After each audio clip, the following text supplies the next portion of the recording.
This is C.J. Jung, Psychology and Religion, West and East.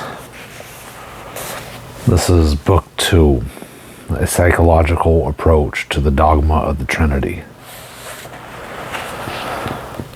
Noli floras ire in tepsum redi and introyer homine habitat veritas, means go not outside, return into thyself. Truth dwells in the inward of man, by St. Augustine. The introduction.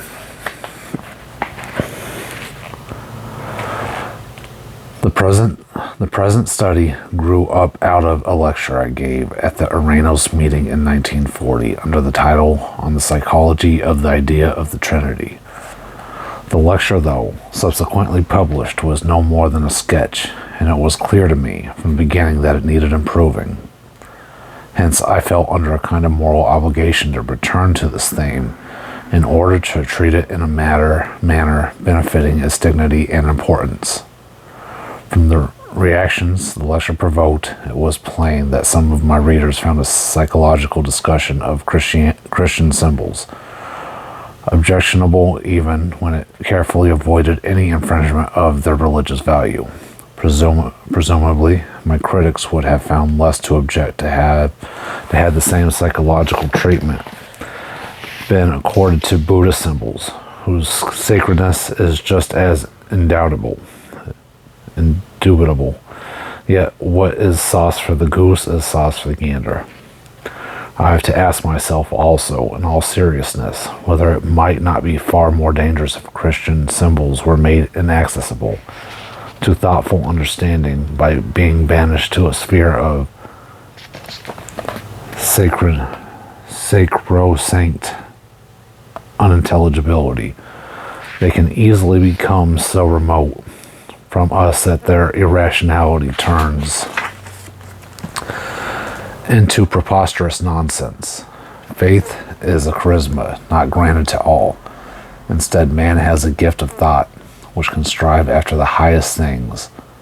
The timid defensiveness certain modern displayed when it comes to thinking about symbols was certainly not shared by St. Paul or by many of the vulnerable church fathers. This timidity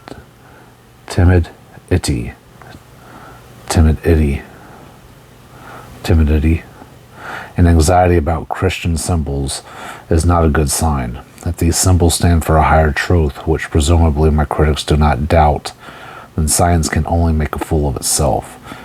If it proceeds incautiously in its effort to understand them. Besides, it has never been my intention to invalidate the meaning of symbols. I concern myself with them precisely because I am convinced of their psychological validity. People who merely believe and don't think always forget that they continually expose themselves to their own worst enemy, doubt. Wherever belief reigns, doubt lurks in the background, but thinking people welcome doubt. It serves them as a valuable stepping stone to better knowledge. People who can believe should be a little more tolerant with those of their fellows who are only capable of thinking. Belief has already conquered the summit which thinking tries to win by toilsome climbing.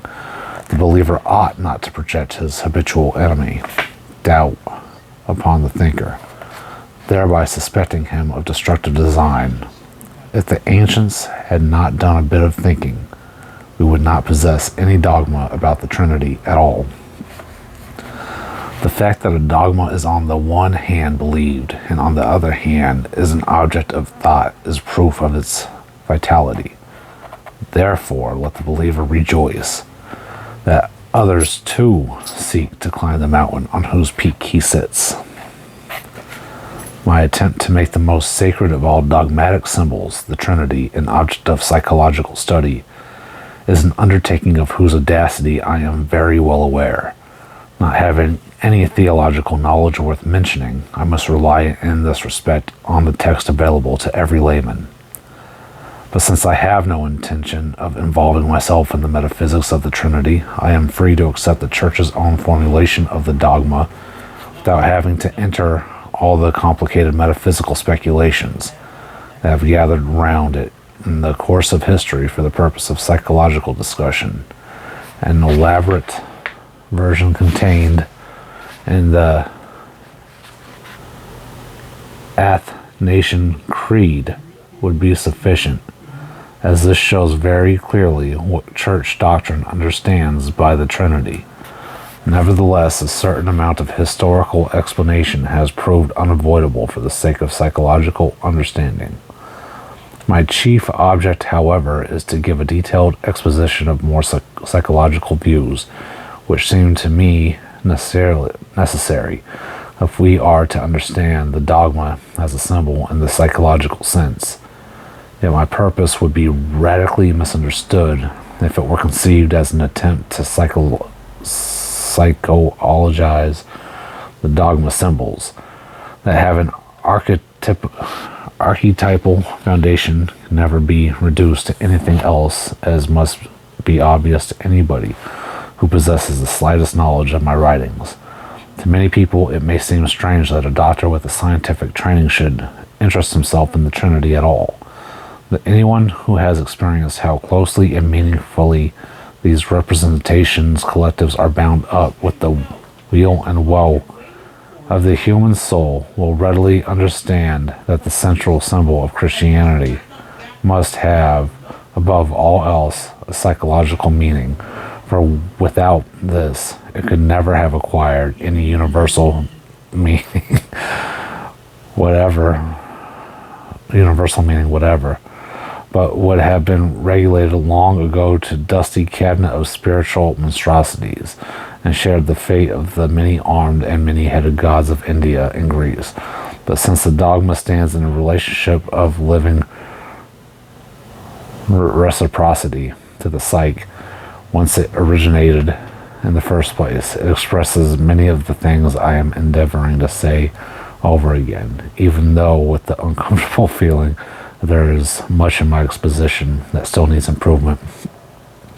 I'm sorry, I'm not sure if you guys could hear my kid giggling. I didn't fully, I don't know where I left off of that. Maybe laugh, maybe chuckle a little bit.